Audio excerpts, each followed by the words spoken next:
Bismillahirrahmanirrahim. Assalamualaikum warahmatullahi wabarakatuh. Perkenalkan, saya Rizka Rahmadani, NPM 18010112, kelas C1 pagi semester 6, studi kapital serta pendidikan, jurusan PAI, dosen Pak Selamat Pohan SAGMA. UMSU unggul, cerdas, terpercaya. Baik, di sini saya akan menjelaskan tentang pendidikan Islam sebagai subsistem pendidikan nasional dan peraturan-peraturan perundang-undangan. Pendahuluan. Fenomena sistem pendidikan nasional yang dimaksudkan adalah sistem pendidikan yang tumbuh dan berkembang serta berakar pada budaya bangsa yang diselenggarakan oleh pemerintah dan bangsa Indonesia setelah merdeka. Sesuai dengan pasal 31 ayat 2 Undang-Undang 1945 disebutkan bahwa pemerintah mengusahakan dan menyelenggarakan satu sistem pengajaran nasional yang diatur dengan undang-undang.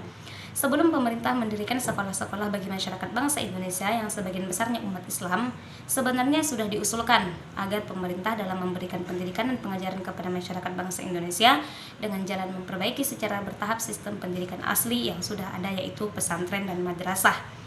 Namun setelah diadakan penelitian, ternyata pemerintah beranggapan bahwa lembaga pendidikan yang sudah ada tersebut terlalu jelek untuk bisa dikembangkan. Menyikapi hasil penelitian menyatakan pendidikan ala pesantren dan madrasah terlalu jelek berdasarkan referensi yang direkomendasikan tim peneliti. Akhirnya usulan dalam rangka memperbaiki sistem pendidikan asli yang dimaksudkan pengusul adalah pesantren dan madrasah, mengingat bangsa Indonesia yang mayoritas Islam tersebut terabaikan begitu saja. Sehingga rumusan usulan tersebut berlaku bagi sekolah-sekolah yang sudah ada dibelokkan menjadi ke sekolah yang diselenggarakan oleh pihak zending yang pendidikannya berbentuk pendidikan umum sekarang. Sementara terjadilah gejolak atas ketidakpuasan dari kebijakan yang telah diambil oleh pihak pemerintah sebagai wujud menyejukkan tim pengusul, mengingat bangsa Indonesia yang mayoritas Islam, maka pemerintah mengambil langkah dengan mendirikan lembaga pendidikan tersendiri, yaitu sekolah-sekolah modern bersifat lembaga pendidikan Islam yang sistem pendidikannya berbentuk liberal.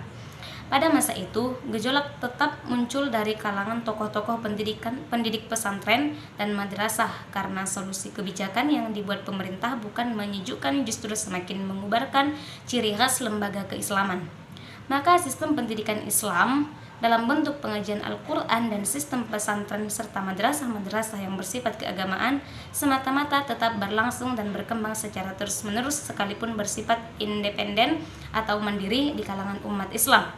Mulai sejak itulah di kalangan bangsa Indonesia berlaku adanya dualisme sistem pendidikan dan pengajaran, yaitu sistem pendidikan dan pengajaran pada sekolah-sekolah modern yang bercorak liberal dan sekuler, dikelola oleh pemerintah kolonial atau warisan Belanda, dan sistem pendidikan dan pengajaran tradisional yang bercorak pendidikan Islam atau keagamaan semata-mata yang tumbuh dan berkembang di kalangan masyarakat umat Islam. A. Pendidikan Islam sebagai subsistem pendidikan nasional. Sejak keluarnya SKB Menteri yang merupakan pertanda pendidikan Islam yang tumbuh dan berkembang di kalangan masyarakat Islam telah menjadi suatu subsistem pendidikan nasional dengan latar belakang bahwa bangsa Indonesia adalah bangsa yang beragama, yang percaya kepada Tuhan Yang Maha Esa. Kehidupan bangsa Indonesia tidak dapat dipisahkan dari kehidupan beragama, sehingga kehidupan sosial, kultural bangsa Indonesia senantiasa diwarnai oleh nilai-nilai agama.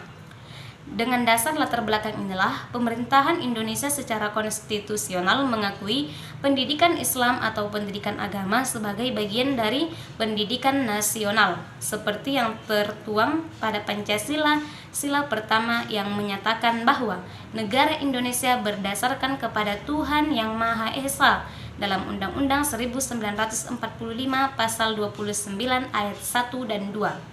Melalui keluarnya SKB Menteri tersebut terdiri dari keputusan 3 menteri, maka muncullah istilah SKB 3 Menteri tahun 1975, dan secara otomatis keberadaan pendidikan Islam tidak lagi menjadi dualisme, mengingat telah adanya pengakuan secara sah bahwa pendidikan Islam sejajar dengan sekolah-sekolah umum dalam sistem pendidikan nasional. Bentuk redaksi penyetaraan sistem pendidikan Islam tersebut menyangkut 1. Sistem penyelenggaraan penjenjangan atau tingkatan, dan kurikulum pengetahuan agama dan umum disamakan sekolah-sekolah umum yang berada di bawah naungan pembinaan Dikdikbud, yaitu A. Min setingkat dengan SD negeri, lama belajarnya selama 6 tahun, dan B. MTSN setingkat dengan SMP, lama belajarnya selama 3 tahun, dan C. MAN setingkat dengan SMA, lama belajarnya selama 3 tahun. Kemudian tahun 1984 keluar lagi SKB 2 Menteri nomor 299 Undang-Undang tahun 1984 dan nomor 45 Sekolah Umum dan Kurikulum Madrasah. Dan dalam hal poin kedua ini, pakar pendidikan yaitu Hasbullah memberikan komentar dengan keluarnya SKB 2 Menteri tersebut sangat merugikan umat Islam. Alasan beliau adalah karena adanya unsur pemaksaan dengan materi yang berlebihan bagi lembaga pendidikan Islam. Hal ini dibuktikan dengan lahirnya kurikulum tahun 1984. Bentuk pernyataan tersebut menunjukkan adanya perubahan yang berlangsung akibat dari adanya gejolak bahwa tamatan pendidikan Islam, pesantren atau madrasah, alumni yang keluar sulit untuk mempergunakan ilmunya terhadap kebutuhan pemerintah.